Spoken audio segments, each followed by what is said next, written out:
Poor diet is now the leading cause of early death on planet Earth for human beings. All of us are trying to lose weight now. The problem has been growing and growing for 40 years and nothing has worked. The science is now really clear that the more ultra-processed food you eat, the higher your risk of early death.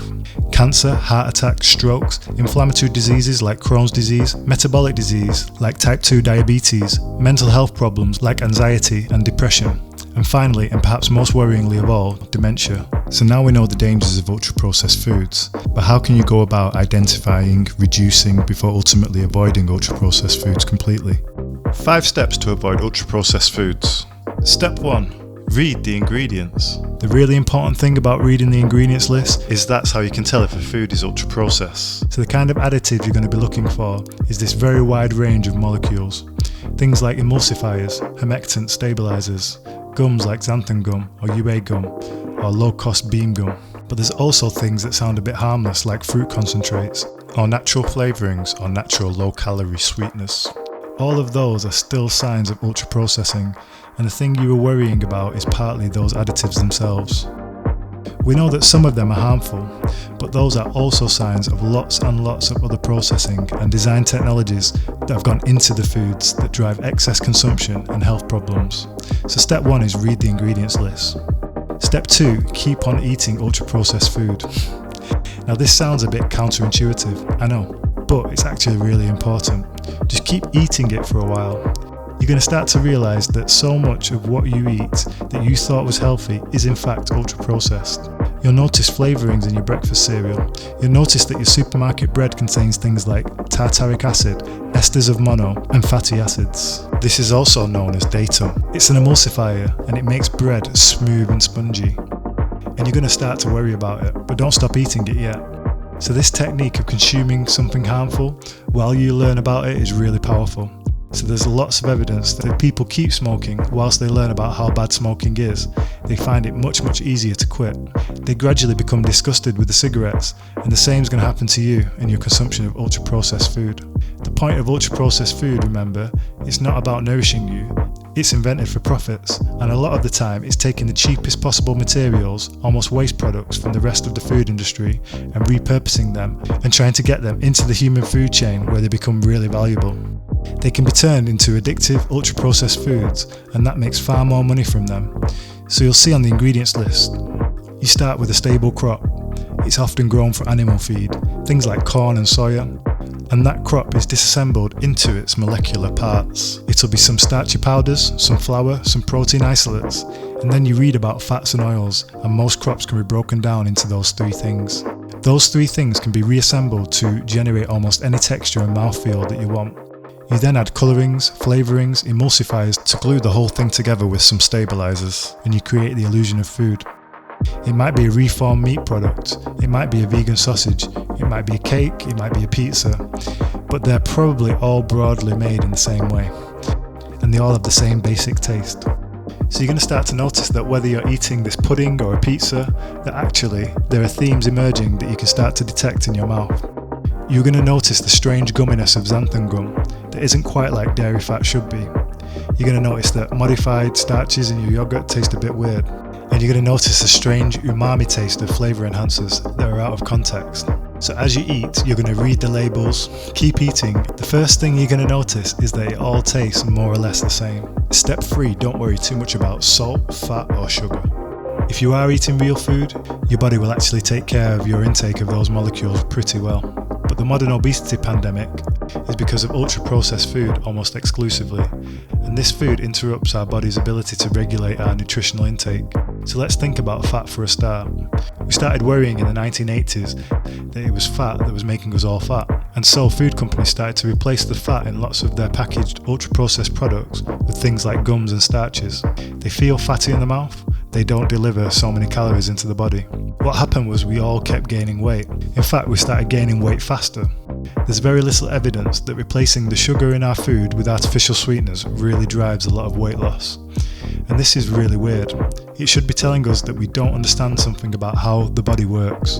That when we replace sugar, which is around 400 calories per 100 grams, with something with 0 calories, it doesn't support weight loss. This is a big clue that we fail to understand something about the way our body takes in food. When we experience a taste in our mouth, it signals to our gut that particular nutrition is on its way. When we have a sweet taste, it signals that sugars are on the way. When we have a fatty taste, it signals that fat is on the way. When we replace sugar, the protein and the fat with synthetic molecules, we create this mismatch where what we experience in the mouth doesn't signal nutrition that arrives. And that may be part of the reason that we can't stop eating, because of this internal confusion where our body is expecting nutrition to arrive, but it never comes. When you eat homemade food that's cooked by yourself, that food interacts very differently with the body.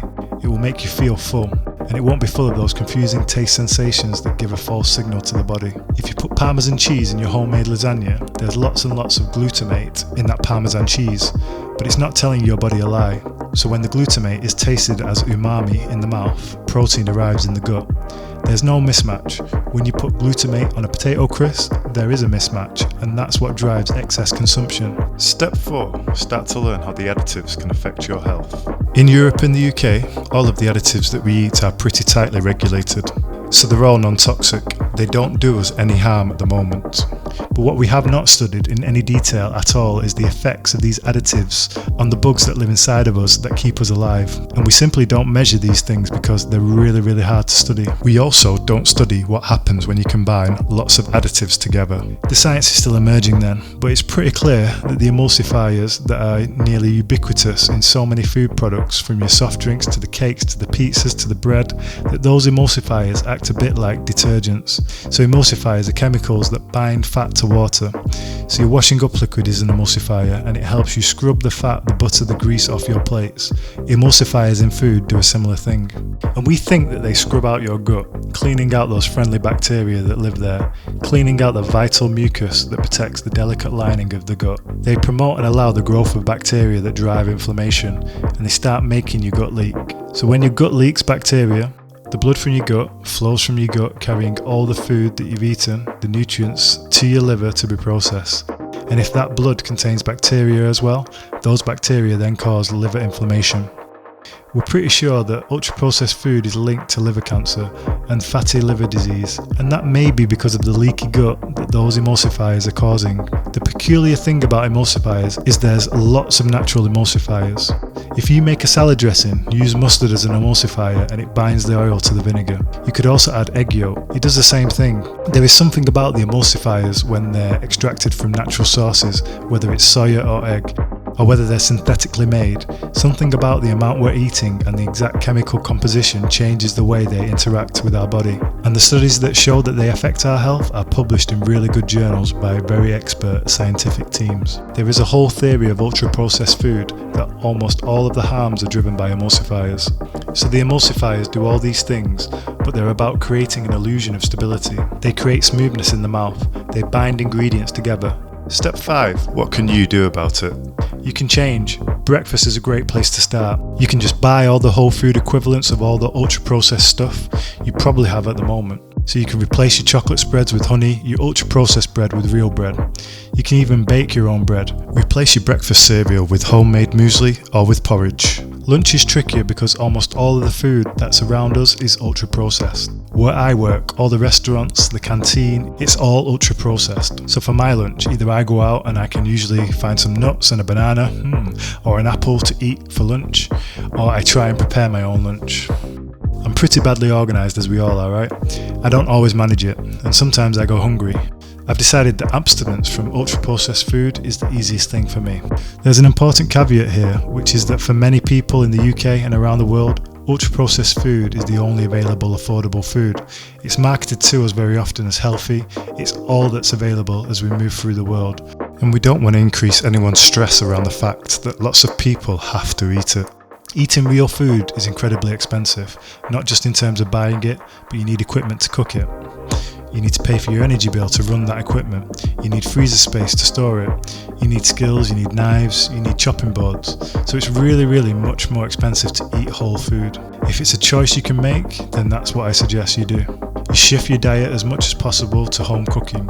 If people only take one thing away from this video, it's to understand that particularly obesity, but all the diseases we associate with diet, they're caused by predatory, transnational food corporations turning our ill health into money. There is a really close parallel between the food industry and the tobacco industry. Both of them make harmful addictive products. The addictive products made by the food industry are now the leading cause of death on planet Earth. And the food industry needs regulation. The food industry are going to say they want to change, so they're already making healthy products. They're going to take sugar and calories and salt and fat out. All the food will still be ultra processed. The only way they can stop making ultra processed food is if they're forced to by governments. If you can afford to cut down or be abstinent from ultra processed food, I really hope this advice has helped you. Obesity is not caused by lack of willpower, by failure of personal responsibility. It's caused very deliberately by companies who engineer food for us to overeat. So we should stop shaming people who live with obesity, who live with being overweight, and we should look to our government and our doctors and our scientists to stop colluding with the industry that is driving ill health.